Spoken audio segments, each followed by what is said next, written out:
Anonymous. Cyber attacks. A new kind of warfare. Hackers and activists. Security leaks. Computer hackers. Activists.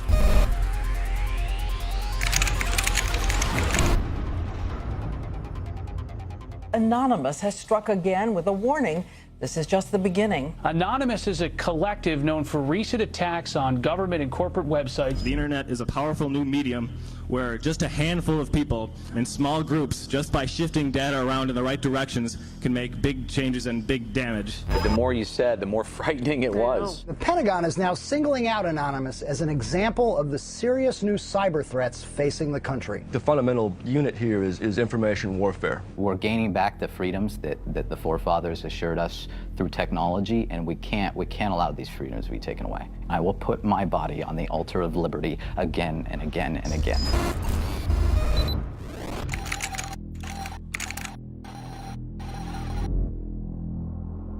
Information is the weapon, and information properly understood and properly used in an honest way is more effective than anything else in the world.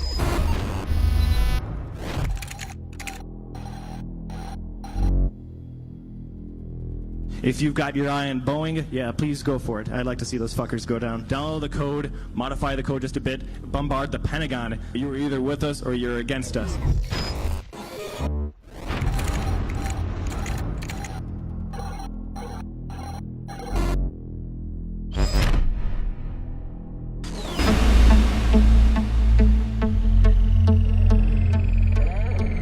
You have 15 minutes available for this call. Hello? Andrew? Are you there?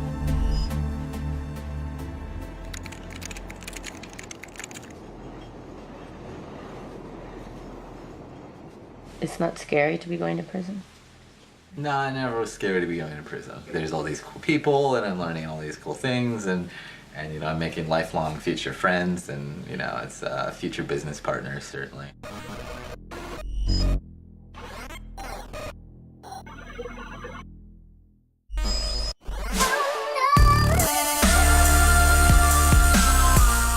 Embarrassing people. I enjoy it. It's viscerally fun. He's an instigator. The most lovable little pest on the internet. His ability to make other people so angry is the talent that he has. Almost 99% of the articles that come out for Weave, they all start with, he's a dick, he's an asshole. Little Weave is going to troll the fuck out of Apple and AT&T.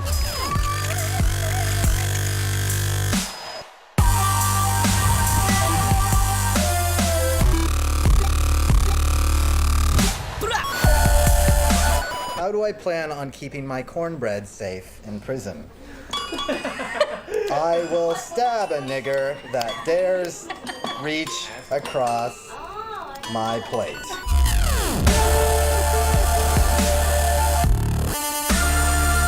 I am the Bruce Lee of Reg XP. I didn't get caught. I put my name on what I did. I'm not here to play nice with AT&T. I'm here to comment and criticize. There was a URL on an AT&T web server with a number at the end. And if you had add one to this number, like you could have typed it in the iPad web browser over and over again, you would see the next iPad 3G user email address.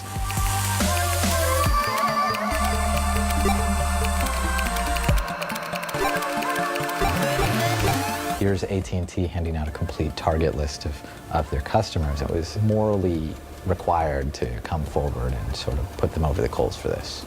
It was like 114,000 email addresses. And it's quite a list. New York Times CEO Janet Robinson. White House Chief of Staff Rahm Emanuel. Diane Sawyer. Not to mention the U.S. Army and Congress. And it doesn't get much more high profile than Mayor Michael Bloomberg of New York City. Mayor Bloomberg was like, this isn't a big deal. It's not like people can't find my email address.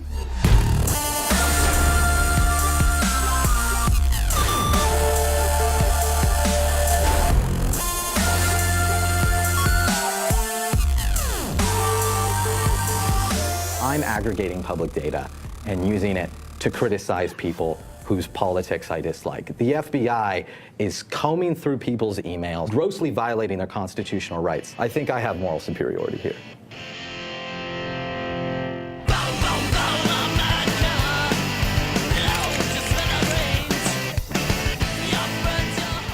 NSA and FBI are like both walking here, and they're looking at the computers and they're like, my God, these red dots, they're converging. They hit a button. No black SUV. There's been black SUVs outside like the past couple days, so. All the red dots are in the same room right now. There's gonna be even more later.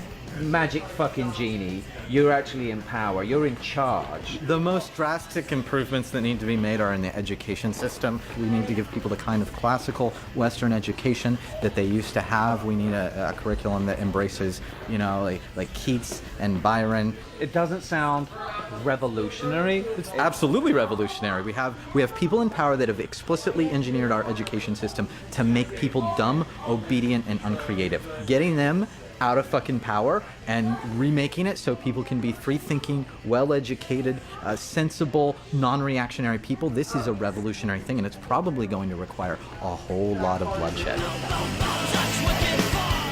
Why has the FBI targeted you? They have, by their own admission, been surveilling me since I was 15 years old. That was in the search warrant they used to kick in my door in 2010. And why? They wanted me to inform on hackers on the internet. You know, like they've tried to get me to do that many times.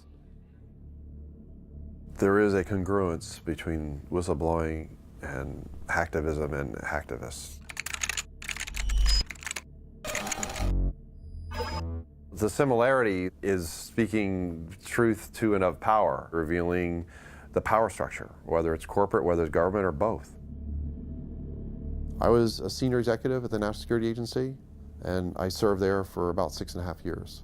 I blew the whistle on the secret surveillance program called Stellar Wind, which were the foundational surveillance programs that ultimately Edward Snowden, 12 years later, is now disclosing through reporters and journalists.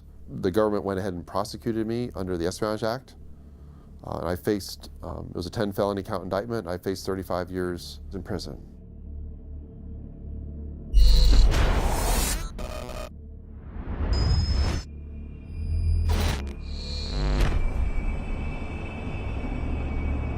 Hackers are important in the sense that they have the capacity to expose the secret or the inner workings of the state, which is why they are terrified of hackers and they are going after them with phenomenal vengeance.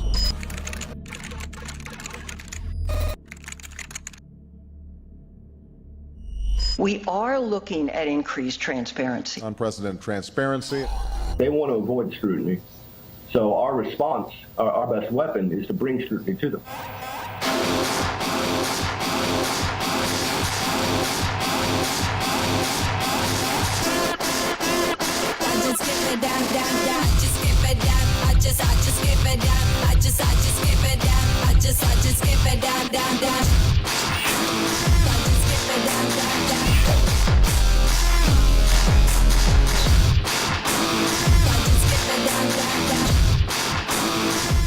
CNN and all these other things, they're not going to spend a single hour doing actual investigation. He called the former head of the NSA at home, like, on a weekly basis for a couple months, trying to get him to talk to him. Barrett was speaking in that language of real adversarial journalism, that the purpose of journalism is not to please those in power, but to report the truth, even when it makes those in power uncomfortable or reflects poorly on them.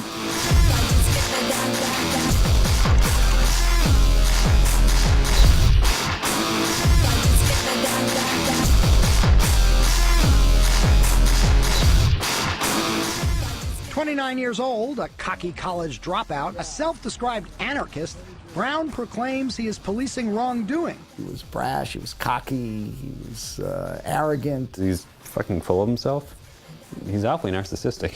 He held court, so to speak, from his bathtub. Fucking around on Tiny Chat. Focus, but you can't take away our focus. We're growing up in middle of a digital ruckus.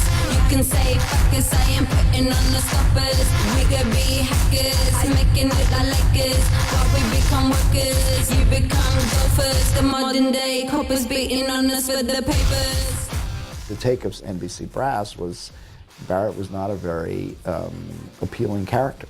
He was not somebody that they wanted to tout as in any way heroic or doing an admirable thing. Barrett was somebody who was very open about his own struggles with substance abuse. He was on a maintenance drug, like a methadone, like he was on Suboxone.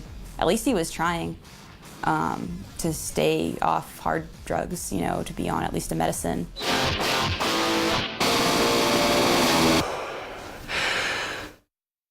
Who are the members of Anonymous? Who are they? They're everyone. I mean, you'd be amazed. There's obviously a lot of people who are hackers or just work in IT. They work for major corporations in some cases. There's journalists, writers of all kinds, people who work at gas stations. What is Anonymous? It's basically the power of an absolutely massive group of people coming together. Anonymous are your brothers and sisters, your sons and daughters, your parents and your friends. Anonymous is you. Somos anónimos. Somos legión. ونحن نتسامح مع جرائمكم. We were involved in Operation Tunisia, Operation Libya, Operation Algeria, and Operation Egypt. Anonymous cannot and will not stand idly while people are being denied their basic rights and human liberties. Understand that something is horribly wrong with this world.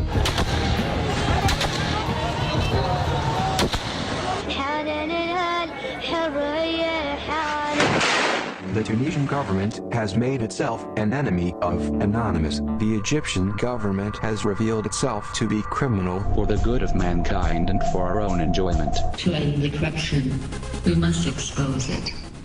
If you are working for a corrupt company, leak the data.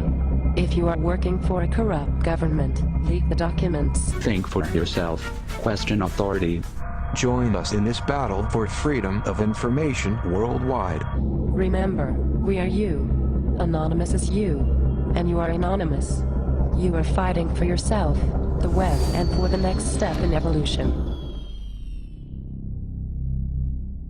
It's a very interesting relationship Barrett has with Anonymous. Barrett's anonymous. He's their spokesperson. Barrett's not anonymous. He's not their spokesperson. Is Barrett really anonymous because he doesn't hack and he doesn't really have computer skills? Well, does he have a Guy Fawkes mask? He was fulfilling a very valuable and important function, which was to give Anonymous the legitimacy it needed. He was the person who was willing to go on record. It's an open brand, like anyone can sort of label what they're doing anonymous. If you're doing something that people don't approve of, then Anonymous will turn in on itself and sort of like eliminate that, you know, like whatever it is that doesn't kind of fit in with the truth-seeking, justice-seeking ideology. Are you not worried that even an informal involvement with Anonymous is going to end up with you targeted, with you potentially going to jail for this? I mean, in Texas and indictments, it's like a Texas bar mitzvah. I got friends who've died, they've gone to prison. I mean, you know, it happens. He was interacting with other hackers. A couple times he wanted to make the point that he was not a hacker, that he was of the community.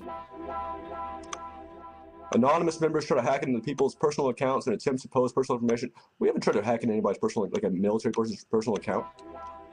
And if we did, we wouldn't fucking go around bragging about it beforehand. We would wait until we were done. This article is also poorly written, and I object to that. He wasn't able to just kind of do anything cleanly without people giving him a hard time about it. My actual title is Cobra Commander. So that's something that needs to be acknowledged, I think, further. I also go by faggot now. They use that non-pejorative fag.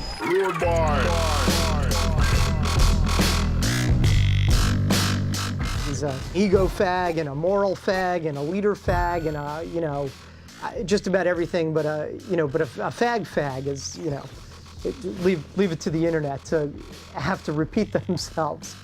What happened today is certainly illegal. Why are you willing to show your face? I'm more useful as a name fag than I am just as another person with his name hidden. Barrett being a named person was his own doing. He did not show up as anonymous. He showed up as Barrett Brown.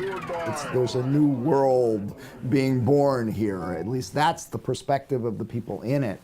And I think Barrett really reflected that and gave voice to this emerging worldview. Whether it's valid or not is another question.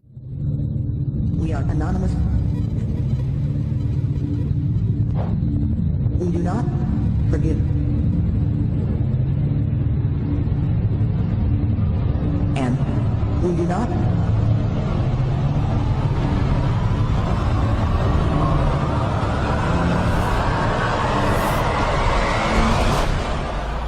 forget.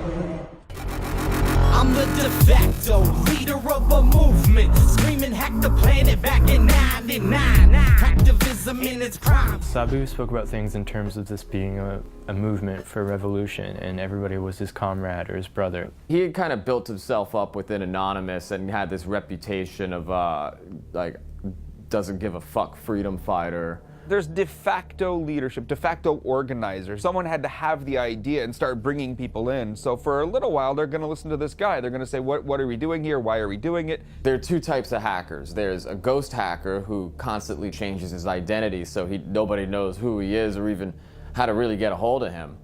And then there are people with permanent fixed identities. Subversive. Fuck the feds. Fuck the government's obsession with controlling the people, and fuck our lack of privacy. Sabu had a permanent identity. He made it pretty clear what his philosophy, his politics were. I find him to be incredibly annoying. He uses words like, "What's up, niggy?" and he's a very like. To me, like, I'm annoyed by everything that he says. Like, I don't like his terms and the way he like talks. He was the king of the hacking world, doing it like a sir, in fact.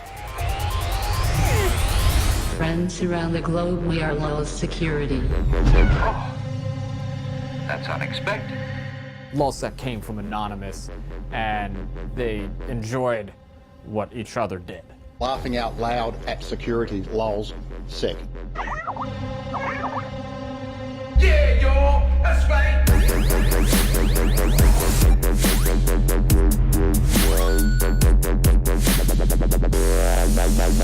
Greetings from Anonymous. For the past decade, the government has tried to take control of our internet ocean.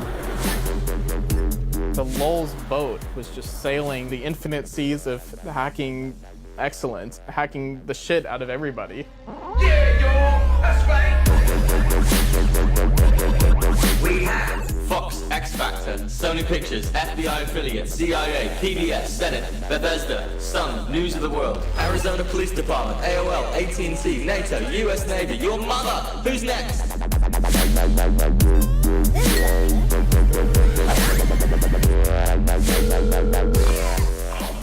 Topier, is everything alright? Are you dead? Crossing the road, I'm not gonna Are you okay? Remember you tweeted my fucking phone number, said 512-560-262. Here's the leader of LulzSec. Call him now. You put it on the fucking LulzSec Twitter. Barrett Brown is the leader of LulzSec. Give him a call now. I got 200 calls. I might have been a bit inebriated. Hurry up! Get the sign. Do you have it? They say you can have it. Oh my god. Oh my god, you did it. Oh my god. Oh my, you did it, man. No, I'm watching it. I'm standing here watching it. You did it. It's working. It's totally working. I was working in a cubicle. I'd be like, oh, what are those LulzSec guys doing today? You know those God hates fags, morons that protest soldiers' funerals and stomp on American flags because they got a problem with gay people? God hates fags. What part of that don't you understand, girl? I don't fucking understand why God hates fags. Because he can. You can sometimes take over the websites themselves, put messages up as we did today with Westboro. That's unexpected. If you check downloads.westboro Baptist Church right now, you'll see a nice message from Anonymous.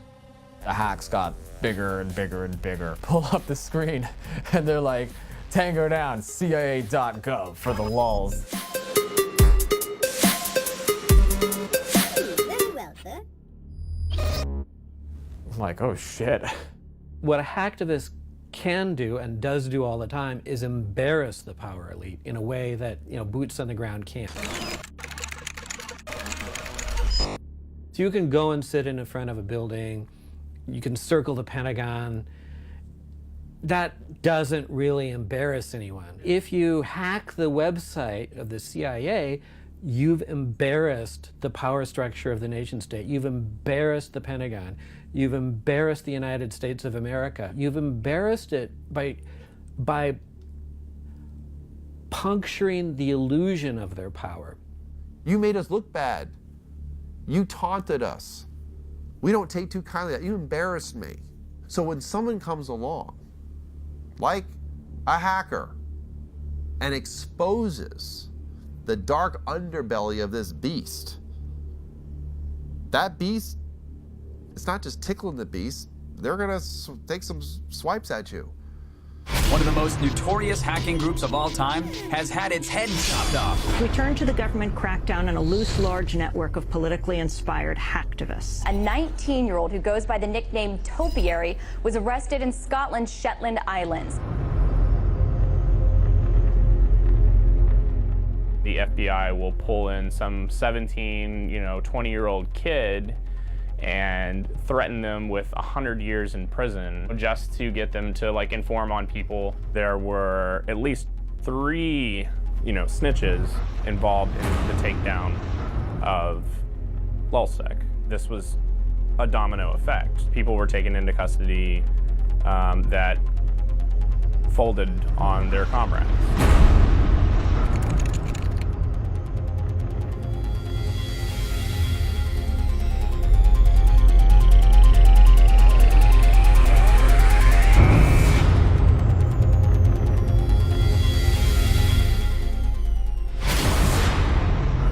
Want to speak to me? Want to join the fight? Go to Wall Street and protest. On September 17, 2011, Sabu comes back on Twitter from his month-long absence, and he's like, "Rise up, my fellas." The next thing I know is 18 chat rooms are linked together, and everybody's working in this Occupy Wall Street chant, and holy shit, all right, so let's get to work. They took your honor. They took your freedom. They tried to take your courage. Now we know you cannot be stopped. I grew up in a normal family. I'm from Arkansas. I'm a high school dropout. There's nothing particularly special about me. And there's nothing particularly special about any of us. But together we can form a movement. I am the 99%.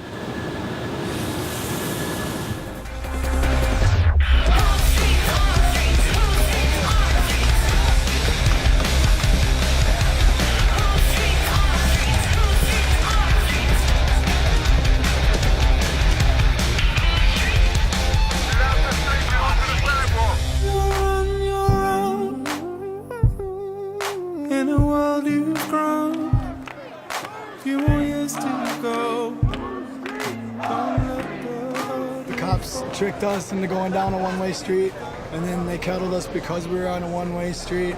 They were really mean and kind of violent. Were you wearing your anonymous mask when you got arrested? I was too. I don't want to hide my face, but sometimes I feel like I have to. People are dismissing you guys as anarchists. Well, I'm an anarchist, and many Anons are anarchists as well, and so are many of the people who support us and work with us. Anarchy. Thousands of Occupy protesters flooded the streets. The sinister mask fashioned on Guy Fawkes, the revolutionary who attempted to blow up the British Parliament buildings more than 400 years ago, has become a worldwide symbol of anarchy and revolution. They are terrorists. The other side, the rich motherfuckers, portraying us all as destructive, mindless anarchists and so forth, really exposed how reactionary and how inherently violent the police state really is.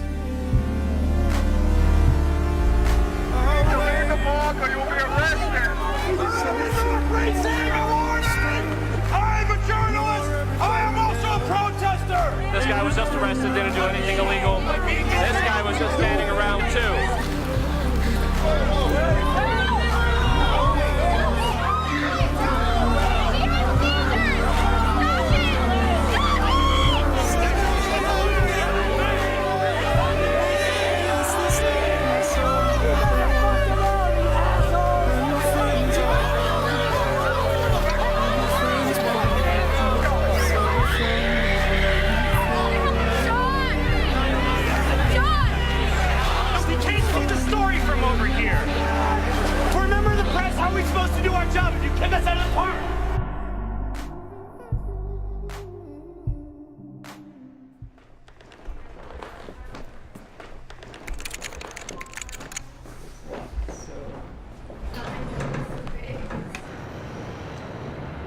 The Jews fooled the Germans because they got to Germany and they're very like serious, rigid people, and the Germans were like, oh, they're just like us, and so they got this great success in Germany. And then the Germans figured out, oh, they took over our banks and it's hyperinflated our currency. Fuck these people. Right? And perhaps the punishment was disproportionate to the crime, but Maybe. The Jews were the criminal people in Germany, and they did have something coming to them, you know, just a little. Perhaps not the Holocaust. I totally don't blame you for walking away. It's a good thing you're a troll. You can always pull that kind of troll card. He's obviously a troll and by all accounts, an asshole, and highly offensive and of dubious moral fiber and dubious moral standing. He is an internet troll, and for the uninitiated, that's someone who just likes to mess with people for the sake of messing with people. Trolling is a rhetorical style that exposes somebody else's personality flaws by eliciting a reaction from them that shows the true nature of their character. He pinpoints your vulnerability and he immediately starts to exploit it, but for a higher cause, to show that you're hypocritical, to show that you have misogyny, to show that you yourself are racist while you're yelling at him for being racist. Trolling is in the Socratic tradition of questioning everything and driving people nuts until they question their assumptions. And that's basically what a good troll will aspire to do. If I were to name parties that I think were great trolls, I'd say Giordano Bruno, Zeno of Elia, Jesus Christ, Joseph Smith, Brigham Young. I'd definitely name some parties who used a very combative style of rhetoric, but probably nobody alive. You meet Weave in person, and he's the nicest guy in the world. He'll hold the door open for you, he'll grab you a soda if you ask him, and if you meet him online, he'll spew a whole bunch of anti-Semitic crap, and he'll be really mean. I'd like to think of trolling as a way of expressing working class discontent. I recall recently that Gina Rinehart called the working class people of Australia lazy and without self-control. Trolling is the right of said people to respond by telling her to perhaps stop eating and get on a treadmill. You say that trolling is about creating something that expresses the true nature of the character. I wonder how what you said about Gina Rinehart exposes the true nature of the character if you're just talking about her weight. When she has inherited wealth from her father, a bunch of mines, and she runs around calling the people that pull the minerals out of the ground for her lazy and stupid, and it's disgusting. It's a level of decadence and gluttony that I think speaks not only through her weight, but her general demeanor. She's a loudmouth, obnoxious idiot. I'm not a bigot, except by the original definition of bigot, in that I air my opinion very loudly without the concern for others' fucking cries of help about, oh, he's saying something that we don't like to hear. That's actually the initial definition of bigot before it was associated with a racist, somebody who loudly airs their opinion. And it says something stark now, that bigot is a pejorative term. There's a quote from Voltaire. It says, to find out who rules you, find the people you may not criticize. Why do we all have to agree with each other? And that's what freedom is about. It's I can call you a disgusting kike and we can still live in the fucking same society. He actually is trying to shove this down everyone's throat. Freedom of speech at all costs, as hardcore as I can make it. He's a crazy fucker, but you know, he's our crazy fucker, I think. What was it, the Gay Nigger Society? Oh crap, I can't say that on camera, can I? I should probably not put that on camera. The Gay Nigger Association of America has been around, I think, probably since 2000. It is a very old troll organization. I was elected president of it in 2010. Figured out what words to choose, so it's time to mention Jews. Shit. I've been G-lined. Oh shit, oh crap, it's another we've attacked. Don't know what to do, so I get so out of you. DDoS, yes, it's time to stress. LOL, Nigger Association of America. The name is based on a Danish short film called Gay Niggers from Outer Space. The gay niggers come from the planet Anus. They are much, much more intelligent than any other creature in the universe. When Hurricane Sandy swept through New York, they posted a bunch of pictures on Twitter of black people like looting and stuff from like Sandy Loot Crew is what they called it, the hashtag. A new president of the GMA. Good times about to come, and that's all I gotta say. Already places, oh, the look on their faces. Tons of media outlets picked it up. If people were tweeting out pictures of white people in suits stealing TVs, the media would actually investigate it and be like, all right, this is bullshit, instead of just reporting on nonsense without any forethought. Trolls in trouble. Computer hackers find themselves on the wrong side of the law after breaching AT&T security. I mean, I guess there's like a blurry line between like Goat Security, was it a troll or was it a hack? But I mean, the name Goat Security invokes that terrible image of that ruined my childhood.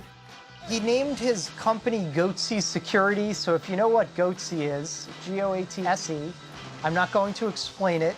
Hey, there's a gaping security flaw here. No, Mommy, make it stop!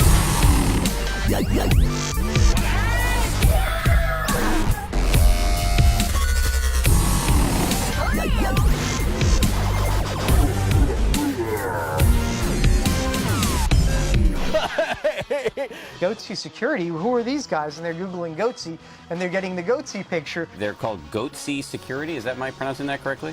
Yeah, that's right. We're analyzing coverage from Bloomberg, Goatsy, The Register, and Forbes. Goatsy Security would expose the gaping security holes in your systems. A corporation like AT&T and Apple, you know, the only way you can really get to them was literally to send it to the media and make a gaping asshole mockery of it. We're here today to announce that our office has filed criminal charges against Andrew Ornheimer. I can't fucking pounce on him. I don't understand it.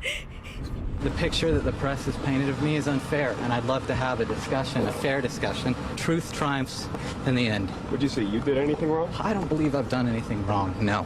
Well, what happens when a hacktivist comes along, some kid, right, like Weave comes along and like punctures the invincibility of the United States government or AT&T. You minimize the power of these institutions by doing that, right?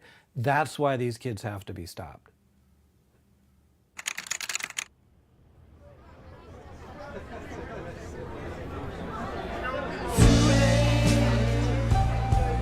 My time has come.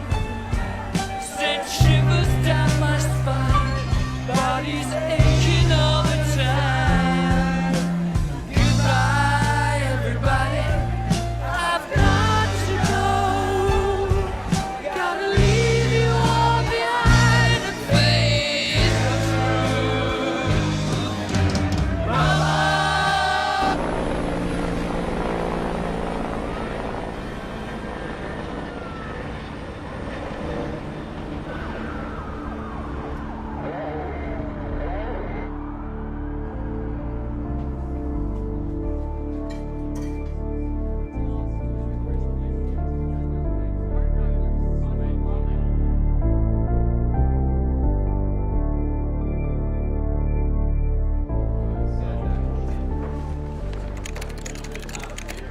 Come on, everybody. Everybody, we're going.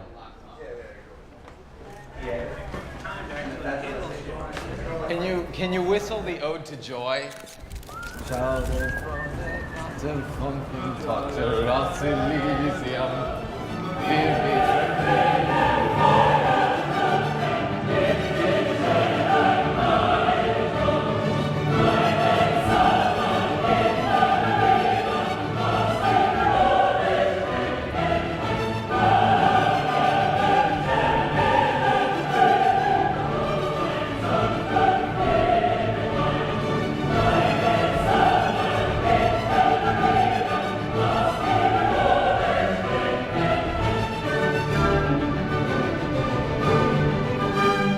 been good knowing you. I hope to see you all again.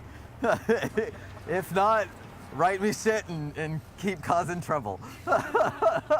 Cause as much trouble as you can in my stead. That was classic, of course. You're not coming in? No, I'm coming in. I just don't know how fast they're gonna take you. In my country, there's a problem, and that problem is the feds. They take everybody's freedom, and they never give it back. I'm going to prison for arithmetic. I added 1 to a fucking number on a public web server, and I aggregated this data, and I gave it to a fucking journalist at that man's publication. And this is why I am going to prison, is arithmetic. Fuck this country.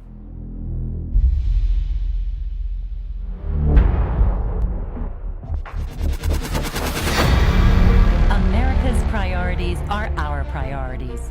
We are developing solutions that prevent cyber threats from becoming cyber attacks. Because at Northrop Grumman, values are what enable us to perform at the very highest levels. Because we know that what we do affects the security of our nation and other nations around the globe. Northrop Grumman. CACI. Lockheed Martin. Booz Allen Hamilton. Abraxas. Palantir. Stratfor, leader in global intelligence. A lot of these companies recruit very much from the CIA and from the military intelligence and that kind of thing. That's very, very common for board members in particular to be either ex-generals, ex-CIA, ex-NSA in some cases. Even people who are paying close attention to it, like me, had never really focused on those players before until Barrett started doing the journalism that he was doing. There's always been contractors. We had contractors during the American Revolution. Let's be real in terms of history. We've never had what were defined as inherently governmental functions, including the centerpiece functions of the intelligence system, the most secret being turned over for profit to corporations. If you have that kind of control because of the accesses you're granted and the government giving you the deep state intelligence, the deep state data, guess what? You get to serve the state. You get to justify its continuing existence. You're going to color the world with the mentality of the state, which is the world's a dangerous place. There's lots of threats out there. It's a target-rich environment. These are people that are in this to enrich themselves, right? They're people in the government and they're the people in this business. And they don't care that it's not helping anyone. These are not patriots. These are people that maybe have military backgrounds. They might think of themselves as patriots, but they are not patriots. We can meet and surpass shareholders' expectations. Branch into adjacent markets and pursue billions of dollars in unconstrained growth opportunities. They're invested in the security theater. Hundreds of billions of dollars have been spent on national security, ostensibly to practice. I can actually say it's actually in the trillions, the total amount of money. I would argue it's the largest redistribution of wealth in the history of the United States. Wars are not meant to be won, they're meant to be continuous. And if you want to hold a continuous war, whether in real life or on the internet, then you need an enemy that can't be destroyed. And Anonymous is impervious to really being destroyed because it's decentralized, it's everywhere, and it doesn't even have to exist. I mean, they could just say it exists, and then it would. And it's sort of just like terrorism. Terrorists are everywhere. Terrorists, your neighbor may be a terrorist. So, you know, we have to remain vigilant, you know, and that's the same thing that's basically happening online. Right now I've got Barrett Brown, founder of Project PM and one of our cyber experts. Barrett Brown joins us now to break it all down. So is this an official declaration of war against Booz Allen Hamilton and possibly other contractors? Yeah, we just got around to declaring that war just now. I still collaborate with some anonymous participants within my own group, Project PM, acquiring more information and bringing attention to what's called the intelligence contracting industry.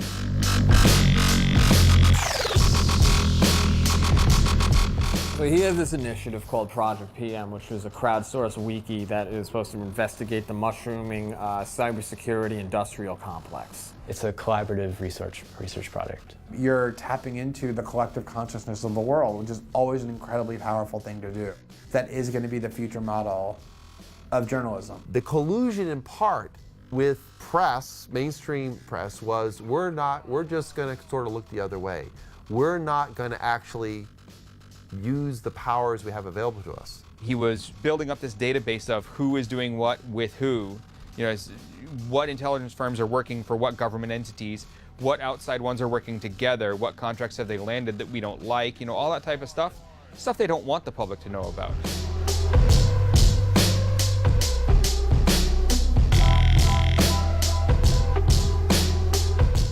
There were these hacks going on. We're expecting these data dumps.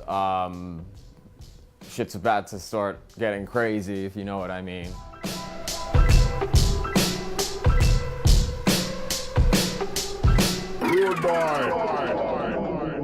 Going through, thousands of emails is kind of a huge undertaking. It's a lot of reading. Did you do that? Go through hundreds of emails? Can I say that? These people were contributing to what they believed was a journalistic project. They were contributing anonymously, they thought, to help the cause of journalism. Obviously, Barrett was onto something. Otherwise, there wouldn't have been this type of reaction. 41 months, 3 years, supervised release, 1 drug test within 15 days, computer monitoring, mental health evaluation, $73,000 restitution to U.S. Treasury to be given to AT&T. He reached for his phone, he reached for something, they fucking tackled him, handcuffed him, took him out for like 15 minutes. He came back, not just in like handcuffs, but like with the thing around his waist, like the big chain, laughing. Like, it's seriously like walking around the courtroom, just going like that. I gave him the thumbs up. You guys fucking seen this?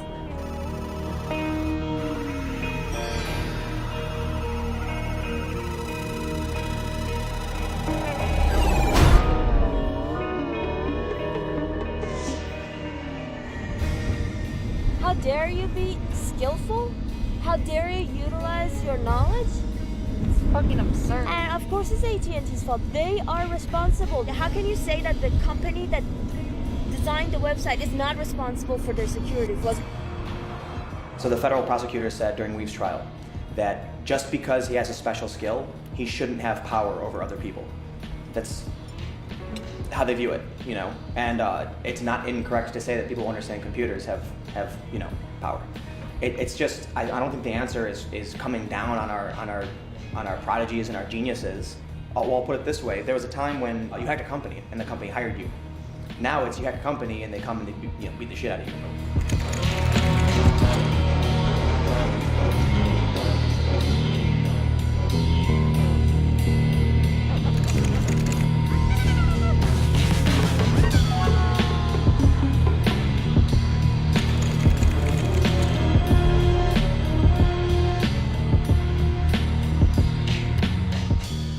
Hackers, hacktivists in prison by virtue of pointing out weaknesses in the very structures that we depend on as a common good. But we weaken the common good for what? We're turning on ourselves. And any time a country empire turns on itself and begins to find threats from within, well, that should tell you how far gone we are.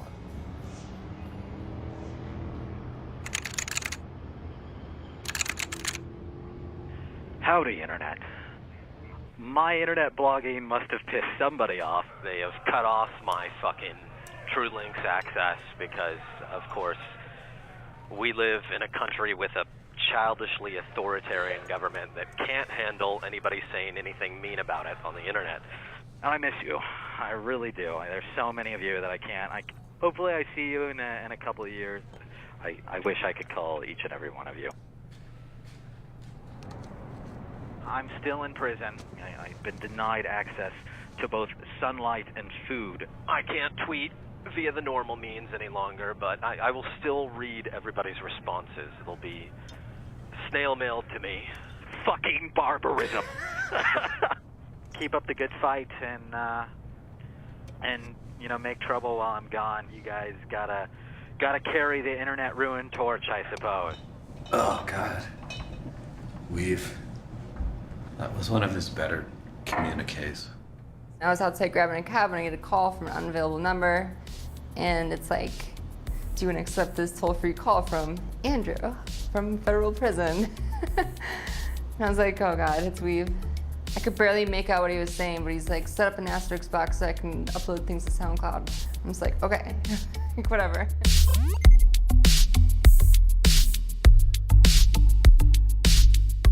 We had email access for a month, and then they took it away because they figured out that he was sending messages to another person who was tweeting them out from his account. He and someone else had like code words set up, so if I said like, say this to my mom or something like that, then the next line would be a tweet. They were trying to shut him down, and we found a way to subvert it. ISS, our best client. Scroller macro, real giant. Sitting in a chair, getting mad, defiant. I'm the man where they can't spam compliant. The more that they try to, make this go away, the government, it keeps coming back, and it'll bring more attention on Weave. Took him a couple years to garner 5,000 followers, and then as soon as he goes to jail, in a month he gets 5,000 more. Got the Tommy Wiseau, director of the room when I spit flow. Singing Weave should be chillin' and get mo. Cause a man's afraid of gay names when they raise the crypto. It took them a month to figure out that we were uploading to SoundCloud, even though there was like news articles about it. And just a few days ago, we looked at the caller ID, so we had 2 mysterious phone calls. One of them was from US government, all capitals, and the other one was from Federal Bureau of Prisons. Ever since then, we haven't heard from him.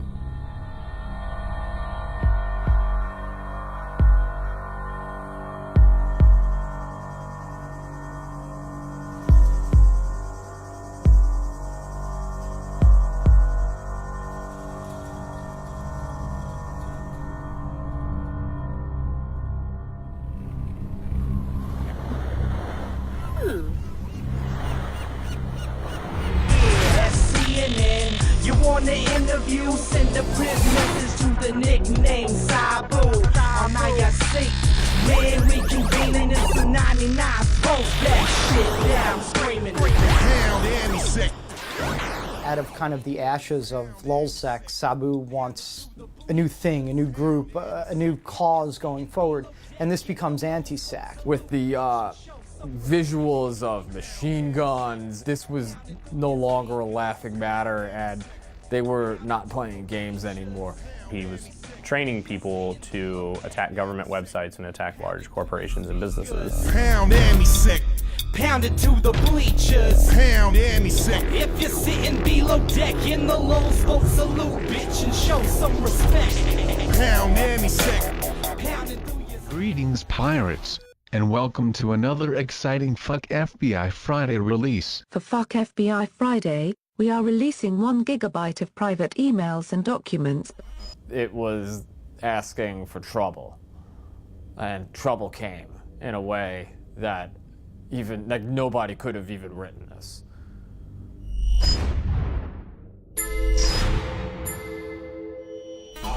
Anti-sec culminated in Christmas of 2011 with the Stratfor hack. I remember like being with my family around Christmas, like glued to my computer, like looking over, trying to interact with my family, right, at the same time as, the Stratfor stuff's going on. And I guess there's that glee that happens, right? The glee that happens whenever, like, oh, this happened, this big hack. Some people are just hanging out, because it's like, I'm a devotee to train wrecks. And other people are, like, seeking out knowledge. Stratfor is a private intelligence contractor. They act as a outsourced private version of the CIA. The national security journalist Joshua Faust maybe, he said that Stratfor is no different than a private investigator, but PIs don't have the sort of clientele that Stratfor had. Hunt Oil, National Oilwell Varco, Emerson Electric, Dell Computers, Northrop Grumman, Lockheed Martin, Department of Homeland Security, Defense Intelligence Agency, U.S. Marines, and they don't have the sort of informants that Stratfor has. Israeli Prime Minister Benjamin Netanyahu, Mexican diplomat Fernando de la Mora Salcedo, DEA pilot and sometimes supervisor William F. Dion, giving them information off of JWIC's top secret classified computer network. So that's not the PI that you would hire to see if your spouse is cheating on you. That's Stratfor.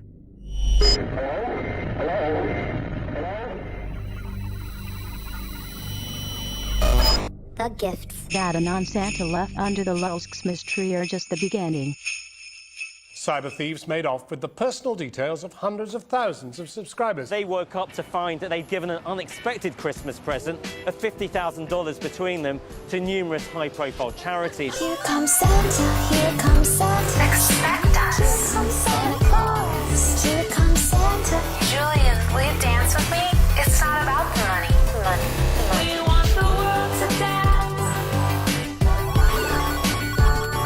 We want the world to dance. So first, dance with me. Dance with me. Before Christmas. Don't sit around waiting for Santa Claus. Fuck some shit up. To take an ex-FBI agent and use their credit card to make a donation to the Red Cross on Christmas Day, I get that it's criminal, but it's wonderful in its own way.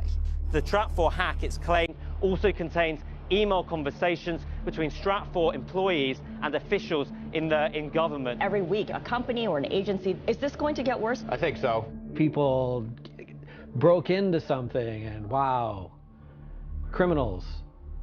Well, okay, even if you want to call them criminals, they're coming up with this information that looks a lot like criminal activity. The day that WikiLeaks published the global intelligence files, which is what it calls the Stratfor leak, The Atlantic wrote an article titled, "Stratfor is a joke and so is WikiLeaks for taking it seriously." And that was the very day of the leak, so surely they didn't read the 5 million emails that I've spent more than a year researching.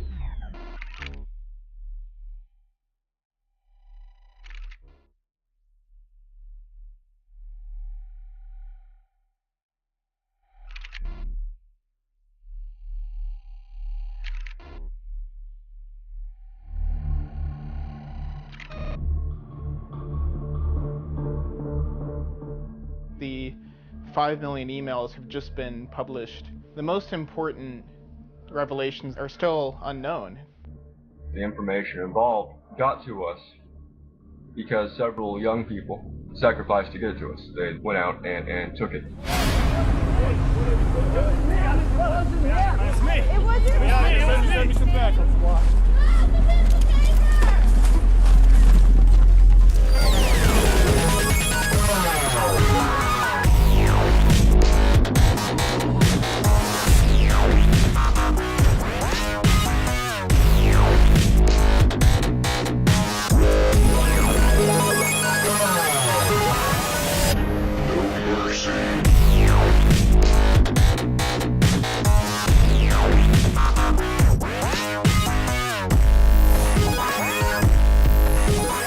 Infamous anonymous hacker Jeremy Hammond, #1 on the FBI cybercrime list, pled guilty to Christmas hacking spree.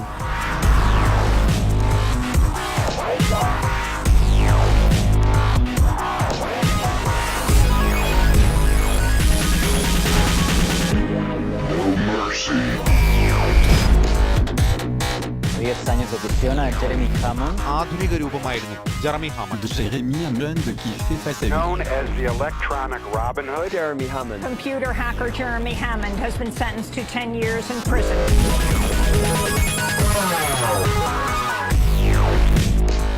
As a former journalist, a former investigative reporter for the New York Times, I am stunned that the rest of my colleagues, well, I mean, frankly, I'm not that stunned, are not here. Jeremy's going to jail for 10 years. I don't think a lot of people in this country are going to find out about it if the New York Times doesn't cover it. That's just the way that the media is set up right now. There's a lot of people on the outside supporting him. He's gotten a lot of letters, so, you know.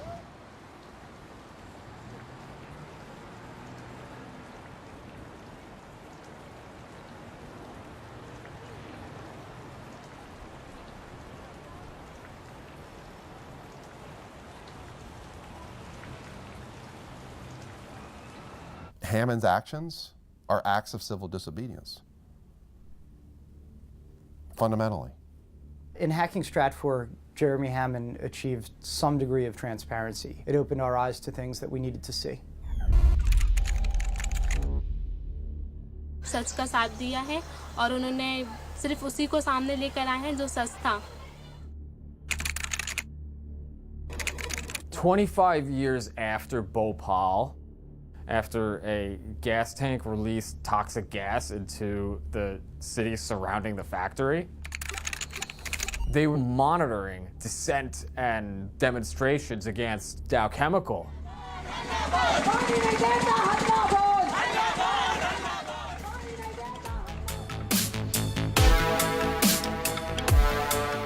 Data wants to be free is the hacker credo. The real questions we need to be asking is, when this data is, shared with people, who is it benefiting and who is it hurting? Jeremy's apartment, is just books scattered about the floor, books on the shelves. What could be more dangerous than books? The internet. Which is really just one giant book about all of us being written in real time.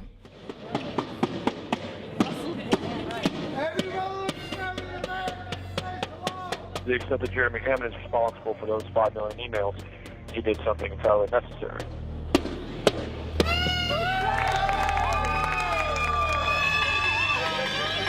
Stop projecting this. If the U.S. was a country that was actually governed in accordance with the rule of law, then I would be the first to oppose any crime against any company, including hacking. But the fact of the matter is that this is not a country governed in the rule of law. We love you! We love you! We all love you, Jeremy! We all love you! We all love you! Jeremy, flash your light! Jeremy! She loves you! Jeremy, flash your light! Your mom is here! Your mom is here! She loves you! She loves you! And I'm proud of you too, boy!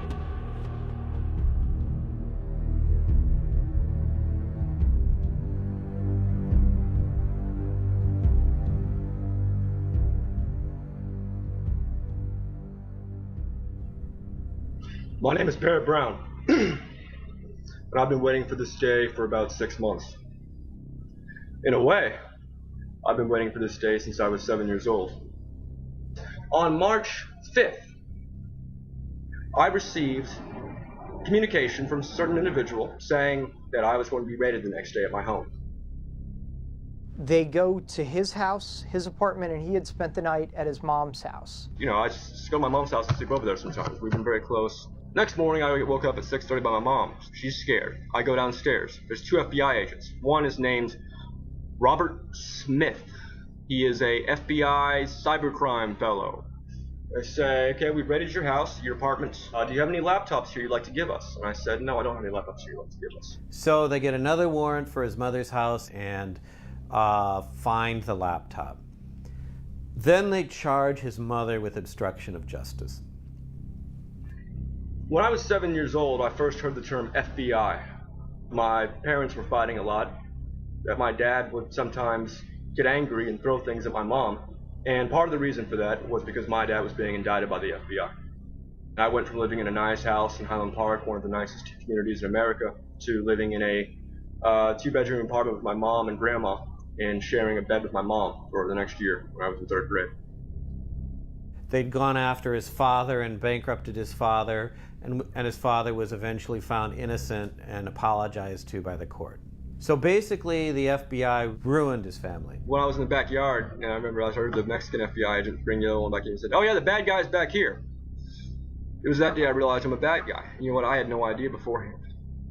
And even now I still have trouble really sort of internalizing that. But if the FBI says it, it must be true, and from now on I am a bad guy. It's kind of like a quad, and everybody in the apartment complex can hear this man ranting against the FBI on the balcony. And I'm getting a little bit concerned, but I also want him to have his, because he's very brown. He says crazy stuff. In the evening, we sit in the tiny chat, just joking around. I'm not wearing a shirt. People like us who are totally fat can do that.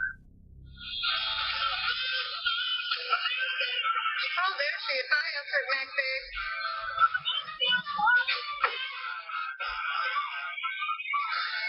An on forecast.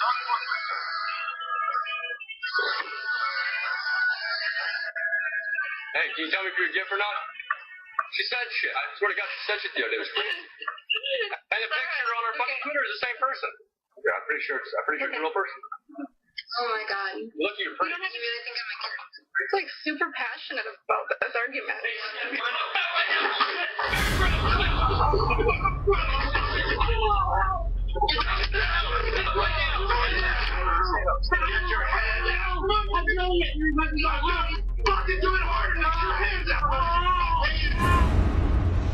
Oh, is Barrett getting fucking raided by the FBI?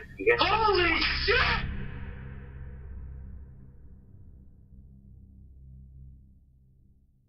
If you're in the place getting raided, okay, you don't know anything because all of a sudden your utilities go out. And the utilities go out because they're concerned that the concussion grenades might start a fire. So they don't want the gas or electricity running, okay? And none of the stuff you see on television where, you know, they go at the door with the battering ram. No, that door comes down in one blow.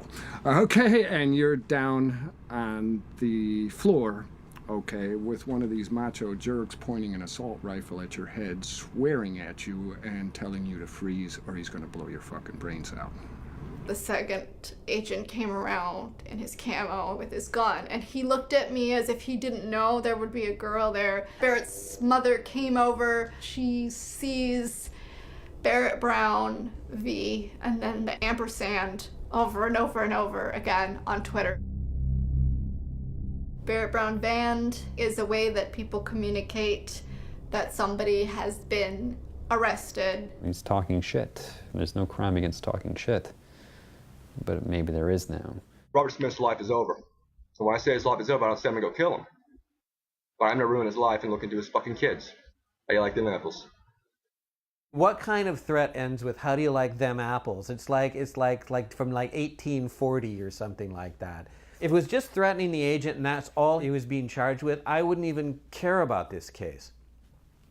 Let him and Special Agent Robert Smith go out back and duke it out, or let Special Agent Smith beat him up, or whatever he has to do. The second indictment comes, and then it's like a fucking kick in the gut.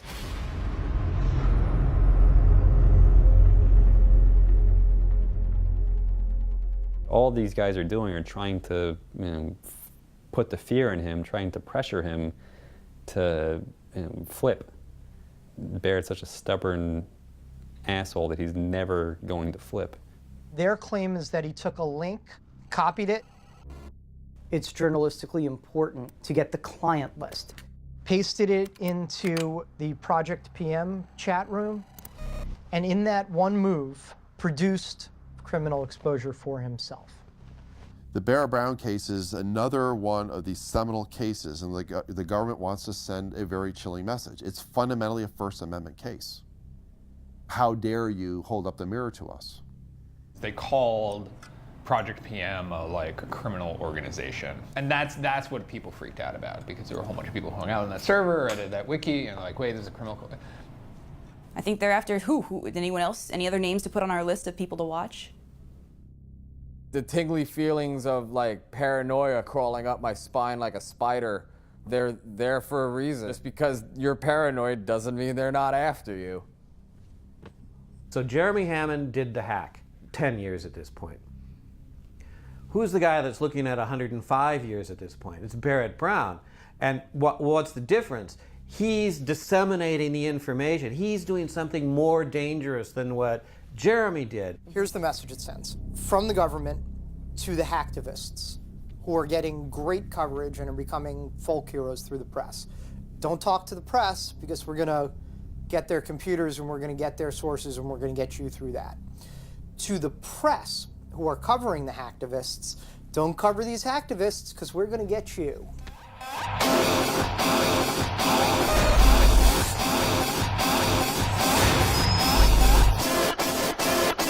Just get me down, down, down. Just get me down, down, down.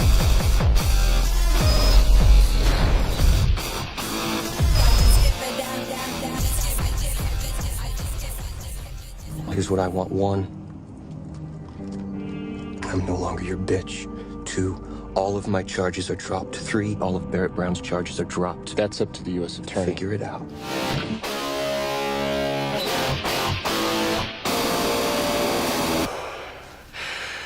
Hector Xavier Monsegur was responsible for the arrest of Jeremy Hammond and other anonymous and LawSec members. Sources say he began cooperating with the FBI. I'm the de facto leader of a movement, screaming hack the planet back in 99. Activism in its prime, purple hell had the dot mill.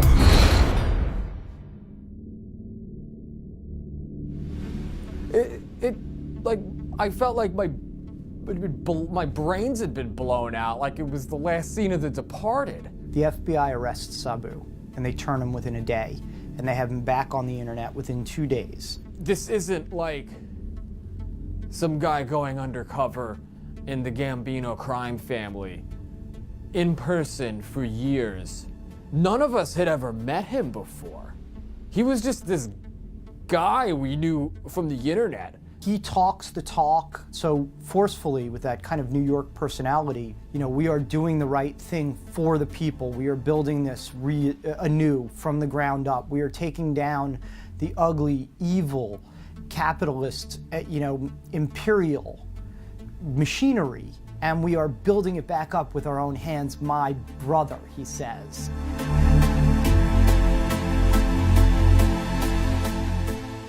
Looking at Sabu's interactions with reporters during the time that he was an FBI informant. Sabu could have easily just told the reporter, like, no, I don't want to talk to you, go away. But that's not what he did. He engaged in like an hour-and-a-half long conversation and then screen capped it and handed that information over to the FBI. So that's not a free press. The government has journalists under surveillance. Do you think the government's targeting you? I hope not. I hope I'm not. Shit. Everybody's paranoia is just through the fucking roof.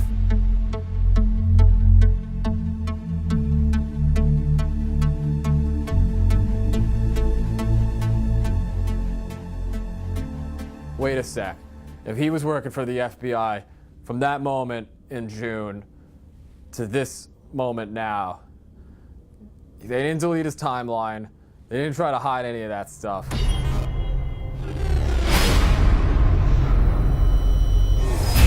CNN. You want the interview? Send a print message to the nickname Sabu.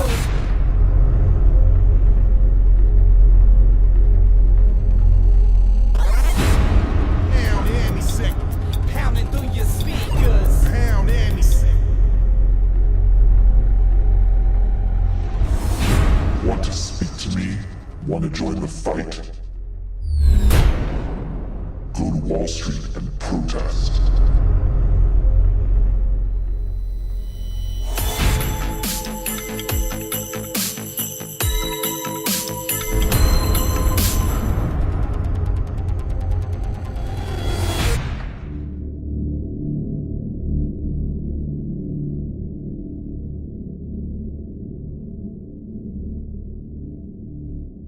Sabu and Jeremy were partners in crime.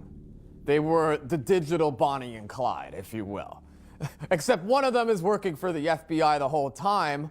The FBI is operating in sort of a new theater, which is online. The government likes to use these hyperbolic terms referring to cyber warfare, cyber weapons.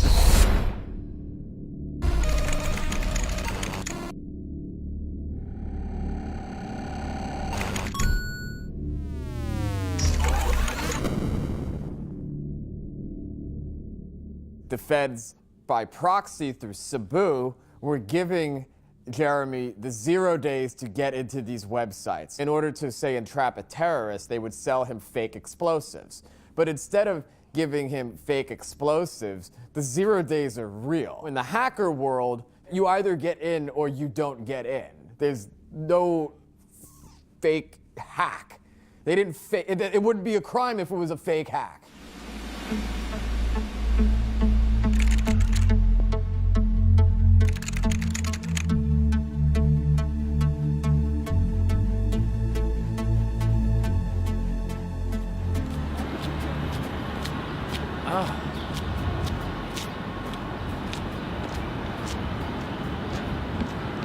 It's the only way I could describe it, dude. She filleted him. The amount of cooperation was truly extraordinary. And it was just amazing. She just kept saying it over and over. It was truly extraordinary, truly extraordinary. And, you know, and I gotta say too, I don't know what I would have done in his position. I really don't. Although, you know, you have to walk a mile in his shoes to understand it. There's a lot of people that are gonna be mad though. The amount of truly extraordinary cooperation that he gave. This was the first time anybody had ever seen him, at least publicly. Like, this was real. This was finally coming to a close. And he was facing the guidelines between 21 and 26 years.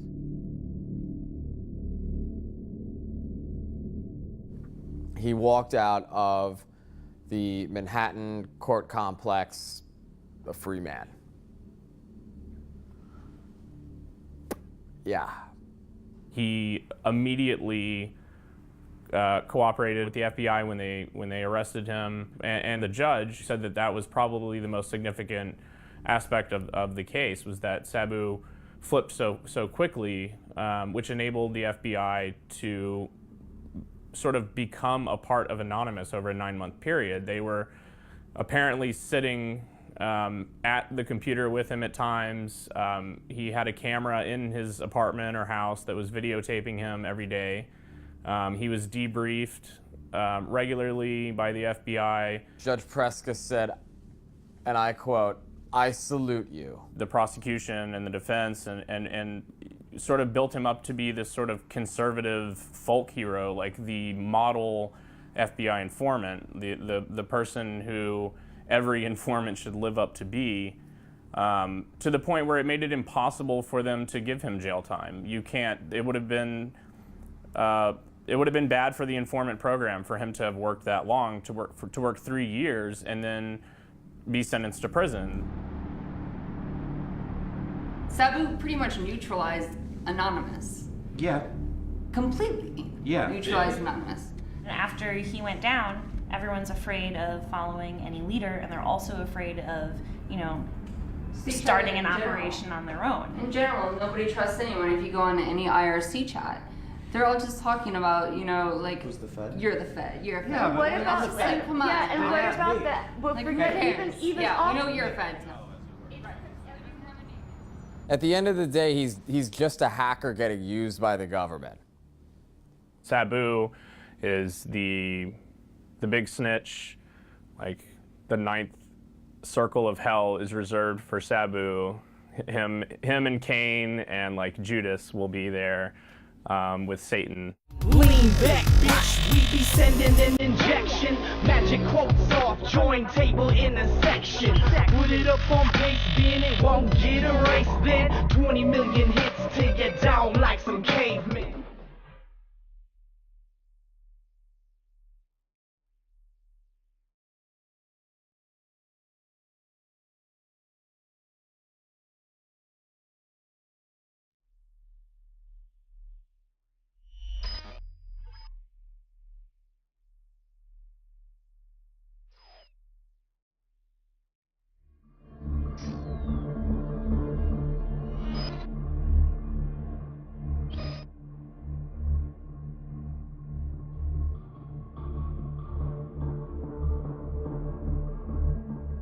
There's been an unfortunate deficit in what people have read and what people have written about an issue that is of extraordinary importance.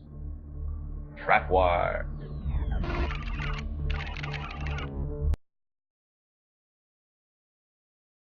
Barrett sort of shines the light on this stuff. He's like, oh my God, it's actually happening. You've got the emails right there. He stumbles across this. Stumbles across it, starts talking about it. Trapwire manages to take lots and lots of data from the closed circuit cameras that are found in large urban areas and makes the information more actionable and functional. Trapwire is software that can match surveillance data taken from multiple closed circuit cameras from across the country. Video feeds are fed into a centralized system that analyzes them for patterns of suspicious behavior. To understand trapwire, you have to understand sort of the larger context. Because trapwire is a critical piece of the surveillance apparatus. This is actually doing very large swath, persistent surveillance. In 2007, trapwire cost about $1.7 million to operate in Los Angeles County. What we know about how it functions is largely gleaned from those emails. Trapwire has been deployed in Seattle, in Los Angeles, in DC.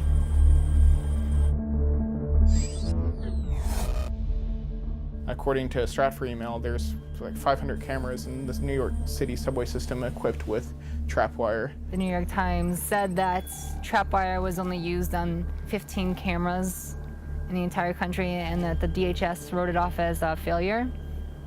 That's a complete lie.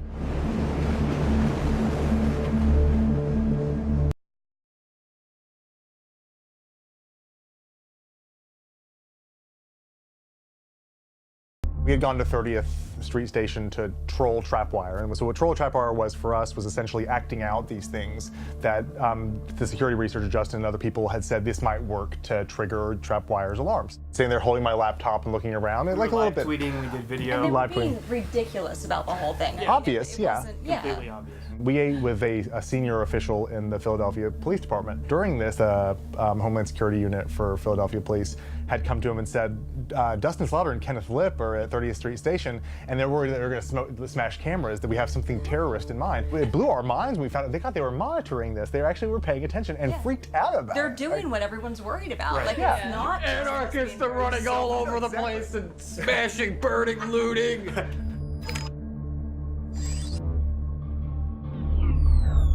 Coverage of trapwire in the U.S. The whole story was smothered in its crib by the New York Times. It's an open secret that the mainstream media has special access to the halls of power. There was a phrase I used to hear at NSA. We're going to tell them what we want them to hear, not what they need to know. What we want them to hear. That's pure manipulation. That is PSYOP, info-op.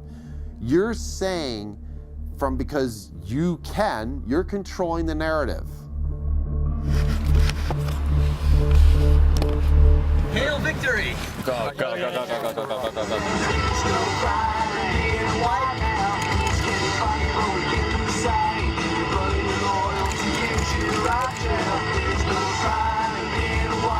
Lost 17 pounds in the shoe. What? Yeah, dude. I was in a hunger strike cell, and they were taking my blood to make sure that I wasn't starving to death, you know? I was on hunger strike because they refused to give me my books and my magazines and my newspapers and my mail.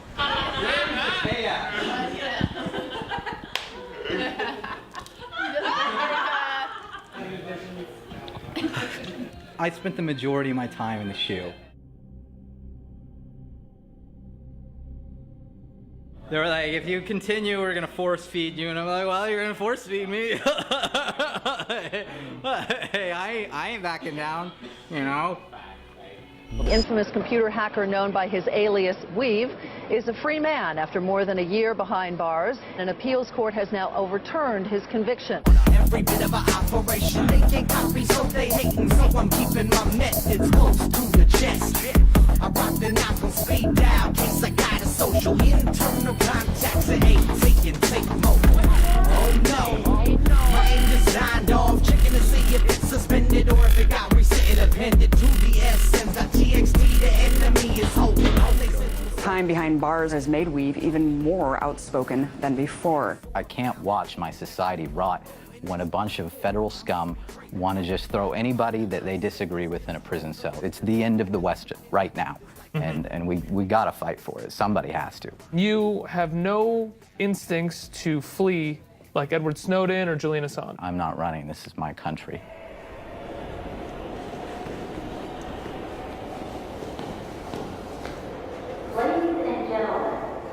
So this case is at every step of the way, from the The initial criminal complaint to my time in prison has always been about my speech, and they've wanted to silence me.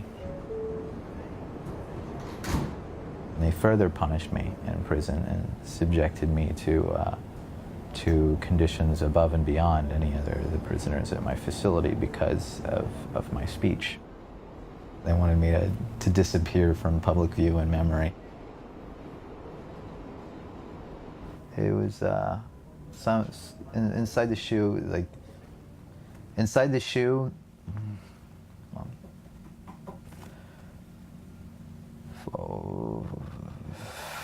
There's an author, Alexander Solzhenitsyn. He was one of the few authors that kept writing after Stalin told all the authors that they weren't allowed to write any literature that was compelling anymore. He ended up in a prison system called the Gulag, and he describes there the steps that they do to like try to break you down. And I kept checking off like the bullet points that he listed. He has like a 30 bullet point list of all the various interrogatory methods that they used in Soviet Russia. Temperature extremes are one of them, and they'll turn up the AC to like freezing temperatures while I was sleeping, you know, and then they'll pump up the heat during the day.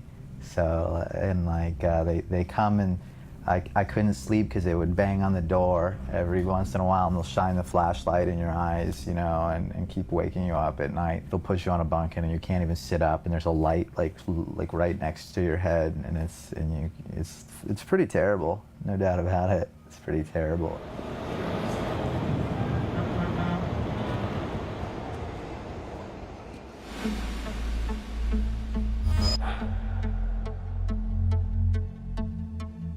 The surveillance state's already here. It's already here. We're constantly on camera. Like this, like we can't put that back in the box. Like we can fret about it and say, oh gosh, we need more controls. A lot like that infrastructure is there and it's not going away. They can watch us through our webcams. They can listen through our phones. There's no privacy left, virtually. We are the most watched, surveilled, monitored, eavesdropped population in the history of the human race. If you have nothing to hide as justification for violating your rights, then you have nothing to worry about. You know where that phrase came from? Goebbels from the Nazi era. Nothing to hide? That means there is no privacy. I left Iran to come here, and now I can't have security or privacy? All we want is just fucking live our lives. Half of us wouldn't even give a shit if we could all be left alone. It's my right by birth to have privacy. They want to own you. That's a power relationship, superior, inferior.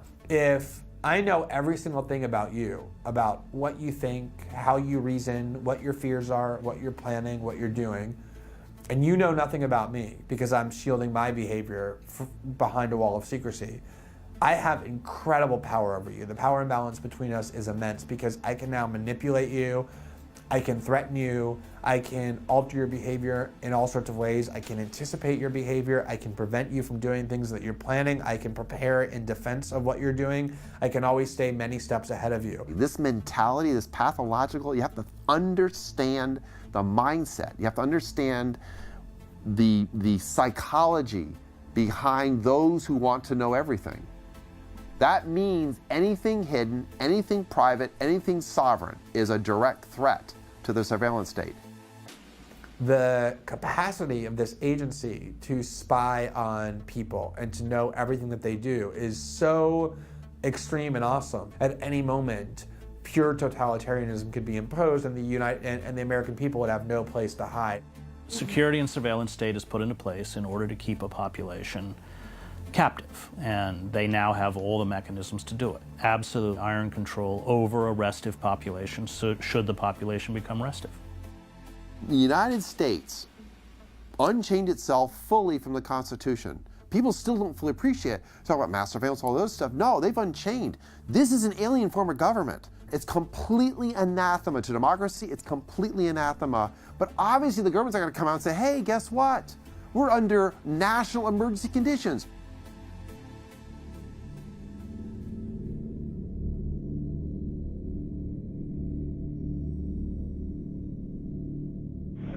time they come after someone like myself and the wealth they have, it damages them.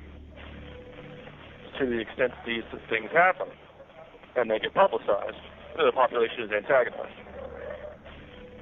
Now, I didn't get into this to stay out of prison. I'm still trying to figure out, how I can be most effective from here.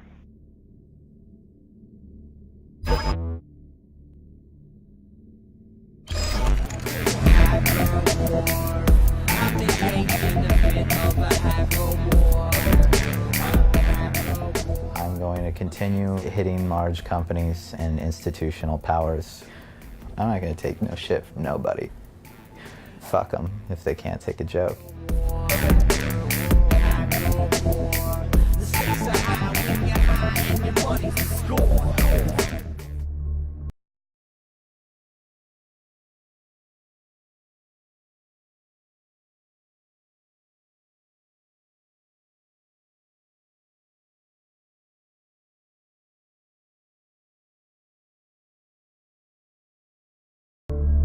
I was not going to sit still and remain silent, because if I had remained silent, I myself would have been complicit in the conduct of a crime against the sovereignty of who we are as people. That's we the people, capital W and capital P, we the people.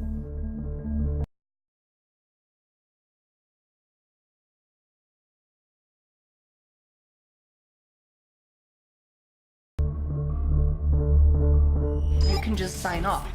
Right. Like, you don't have to be a victim of trolling. Like, Right. you can just turn off the internet. System, every outlet, every avenue of avarice. Some mavericks of information face up with the candidates, and cameras are there to document the struggle live in person. Take a peek behind the curtain. Situations worse than anything the casuals and NBCs could dream of. Trust this team of brilliant bastards go on tearing the whole scene up. Journalists and media don't buy what they are feeding you, depleting you of truth because Sabu got off. Judge Preska and the attorneys and the defenders got on their knees and filleted him. That's like a lot more sex than I remember going on in the courtroom. Don't limit your activism to just the mere world of computers. Take it to the streets. We need more foot soldiers in the streets to fuck up shit. deep into the void.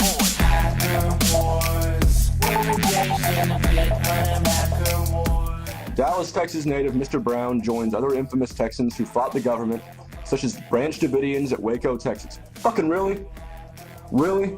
The Branch Davidians? Really? Fuck you. Stakes are high and it's a crime. Play on the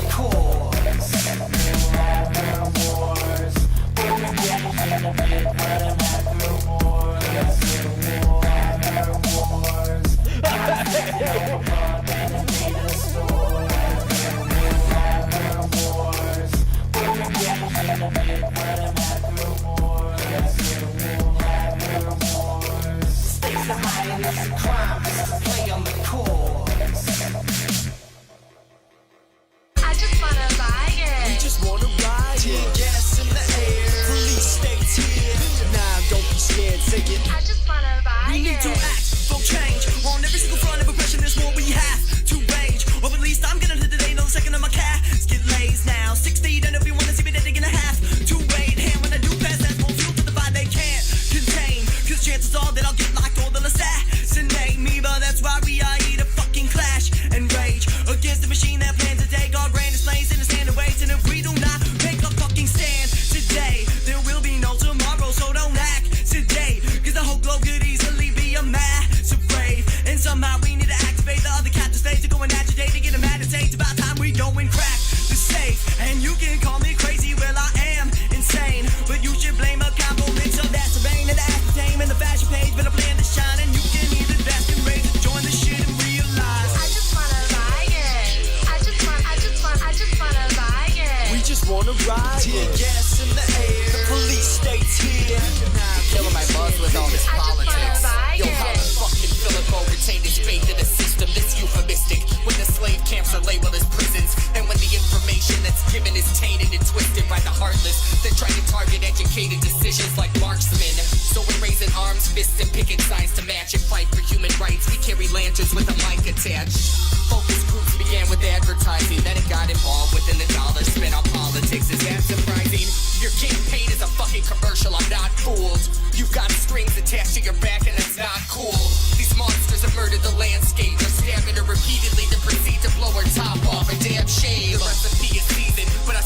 motherfucker shouldn't grab a plate. Although it's harder to swallow, I would rather taste the truth. It's the rawest food. Pursue effective revolution. There is no need to procrastinate. I just wanna lie, yeah.